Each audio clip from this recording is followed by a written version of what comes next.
दादा लेखराज का जन्म 1876 में हैदराबाद सिंध में कृपलानी परिवार में हुआ था। तो दादा लेखराज के जीवन में एक दिन महान घटना घटी जब वे मुंबई में बबुलनाथ मंदिर के सामने अपने घर में चल रहे सत्संग में बैठे थे। अचानक उनका शरीर हल्का और अलौकिक महसूस होने लगा। इसके बाद वे सत्संग छोड़कर घर के अंदर चले गए। फिर उन्हें चतुर्भुज विष्णु का साक्षात्कार हुआ। तब दादा लेखराज ने सोचा शायद यह गुरु का ही आशीर्वाद होगा, परंतु गुरु से पूछने पर वे अनभिज्ञ थे। बाबा यह समझ गए थे कि यह कार्य सिर्फ परमात्मा का ही हो सकता है। साक्षात्कार के बाद बाबा का जीवन बिल्कुल बदलने लगा। वे जहाँ भी रहते उन्हीं ख्यालों में खोए रहते। उनके परिवार के लोग तथा अन्य लोगों को भी इसका आभास धीरे धीरे होने लगा था। एक बार बाबा वाराणसी में जब अपने मित्र के घर रात को बैठकर मनन चिंतन कर रहे थे तो अचानक वे शरीर से उपराम होने लगे और उन्हें साक्षात्कार होने लगा, जिसमें उन्होंने पुरानी दुनिया के महाविनाश का सीन देखा। उन्होंने देखा कि किस तरह से प्रकृति के पांचों तत्व पूरी दुनिया में उपद्रव मचा रहे हैं। चारों तरफ हाहाकार मचा हुआ है, खून की नदियां बह रही हैं, बमों की बारिश हो रही है। बाबा से ये सीन देखा नहीं गया और उन्होंने परमात्मा से कहा कि बस करो प्रभु, बस करो, अब ये नज़ारा मुझसे देखा नहीं जाता। साक्षात्कारों के सिलसिले ने दादा के जीवन को जहाँ खुशियों से भर दिया, वहीं कई सवाल ने उन्हें लगातार उन्हें जानने के लिए प्रेरित करता रहा। उन्हीं दिनों दादा के गुरु आए हुए थे। बहुत बड़ी सभा थी, घर में सत्संग चल रहा था।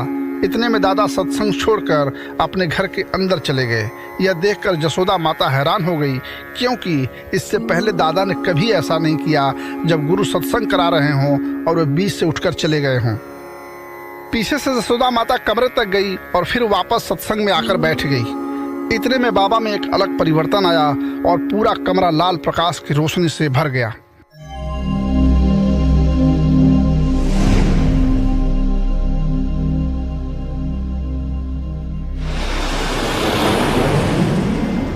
यदा यदा हि धर्मस्य ग्लानिर्भवति भारत अभ्युत्थानम् अधर्मस्य तदात्मानं सृजाम्यहम्।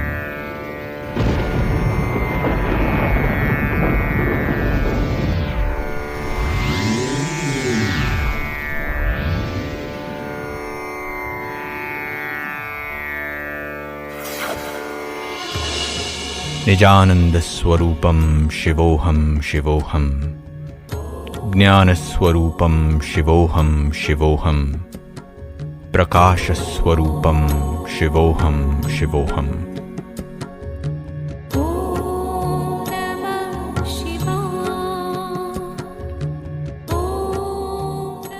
फिर बाबा की आंखें कुछ देर के लिए बंद हो गई और जब बाबा की आंखें खुली तो वे आश्चर्य में थे और खुश भी।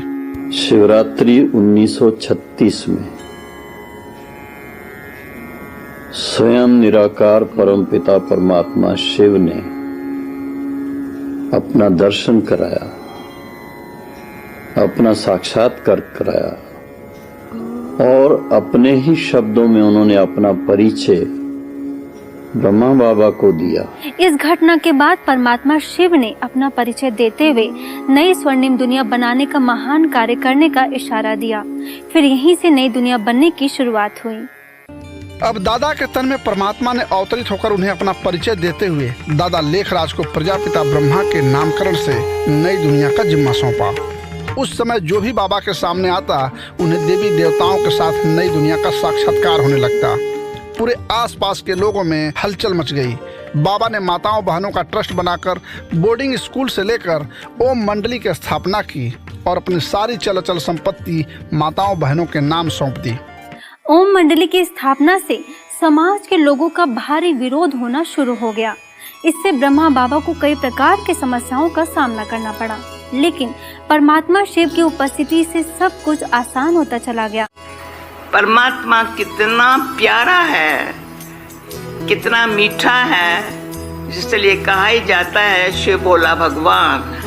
दुनिया में कितनी हजारों संप्रदाय, हजारों वो है, कोई ग्रंथों के माध्यम से चल रहा है, कोई सूत्र के माध्यम से चल रहा है, कोई सिर्फ प्रवचन के माध्यम से चल रहा है, कोई महापुरुष नहीं है लेकिन उसके नाम पे चल रहा है, लेकिन प्रजापिता ब्रह्मा कुमारी ईश्वरी विश्वविद्यालय ही एक ऐसा विश्वविद्यालय है जिसे स्वयं परमात्मा आकर के उसे चला रहा है। कि जो काम दादा लेखराज ने किया, जो काम दादी जानकी ने किया, दुनिया का बड़े से बड़ा सेनापति नहीं कर सकता है, नेपोलियन नहीं कर सकता है।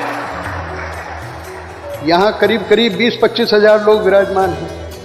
आप में से ज्यादातर ब्रह्मचारी हैं। इतने ब्रह्मचारी खड़े करना सिर्फ परमात्मा के बस का खेल है।